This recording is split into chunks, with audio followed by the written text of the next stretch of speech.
The Ugly Duckling.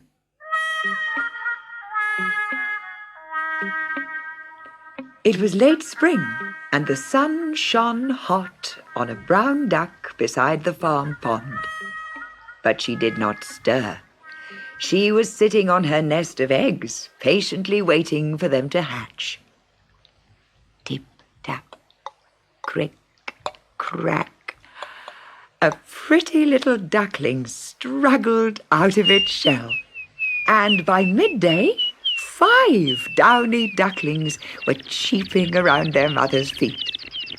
But the 6th and largest egg was still whole. Quack! It's very big, thought the mother duck. I suppose it will take longer to hatch than the others. Then, with an enormous crack, the shell broke in two, and out spilled a bundle of scruffy feathers and beak and feet, almost as big as the mother herself. Quack! Oh, you can't be one of mine, she quacked, staring at the ugly duckling. His brothers and sisters all stared too. You're not one of us, they said, and began to laugh at the size of his flapping feet. Their father, the drake, paddled across the pond towards his new brood of children. Oh dear, said the mother, trying to hide the 6th duckling behind her. Whatever will he say when he sees you? The drake beamed at his children and wagged his stumpy tail proudly. Well done, Quack. What a fine family you've given me. Good grief, that's not one of mine. The ugly duckling stumbled forwards with loving flicks of his short wings. But the drake turned his back and waddled off, shaking his head in disgust. The mother spread her wing comfortingly over the ugly duckling, but she could not help wishing he was prettier. Perhaps you'll be clever, she said. Your head is big enough after all. The farmyard chickens came by to cluck over the ducks' new babies. Oh, what little darlings, they gabbled. But what's that? You've hatched a turkey, my dear. Get rid of it, do. He's a turkey, Mama, cheered the other ducklings, dancing round their large, ugly brother. He's a turkeyling.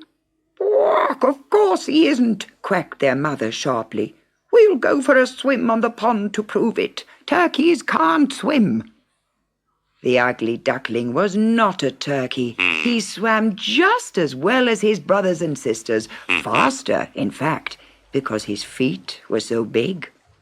But the farm animals all gathered round the pond and passed rude remarks about Mother Duck's very large child.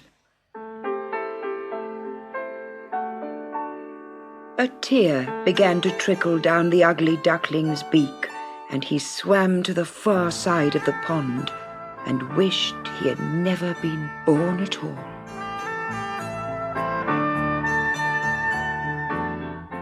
One day, the farm children came to feed the ducks on the pond.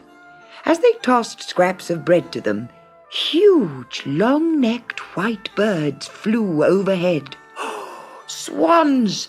The swans are leaving, they cried. Oh, aren't they beautiful? But when they caught sight of the ugly duckling, the children laughed out loud. Oh, I bet he grows into a whopping great duck and we eat him for Christmas. Let's catch him and show Mum. And they splashed the water and clutched at the ugly duckling until he was beside himself with terror. He scrambled out of the pond and fled over the fields to the banks of the wide river. And there he hid, deep in the reed beds, day in, day out, although the weather grew colder all the time.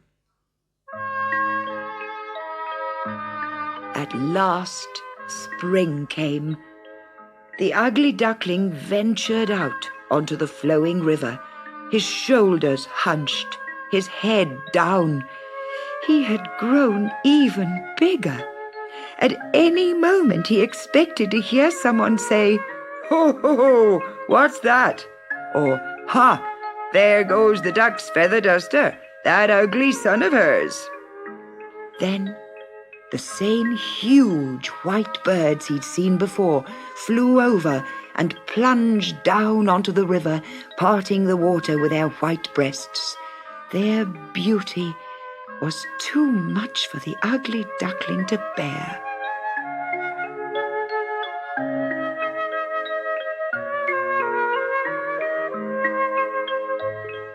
He climbed out of the river and waddled back towards the farm pond. As he approached the pond, he saw his brothers and sisters. They were almost fully grown ducks now. They stared in amazement as he passed the farmyard gate. "Quack! Mama! Mama!" they quacked open-beaked. The mother duck and the drake were tail up in the water, dabbling for food. The mother lifted her head, and a juicy snail dropped from her beak. "Quack! Look, Father, I do believe it's our ugly son. Quack!" At that moment, the door of the farmhouse burst open, and the children rushed out to play. They caught sight of the ugly duckling, stopped, and pointed. "Oh, look!" they all cried. "What a beautiful swan!" Reaching the brink of the pond, the duckling looked down at his reflection in the still water. He saw a long white neck and a delicate white head. "A swan!" he cried, and his voice whistled through his elegant beak. "I'm a swan!"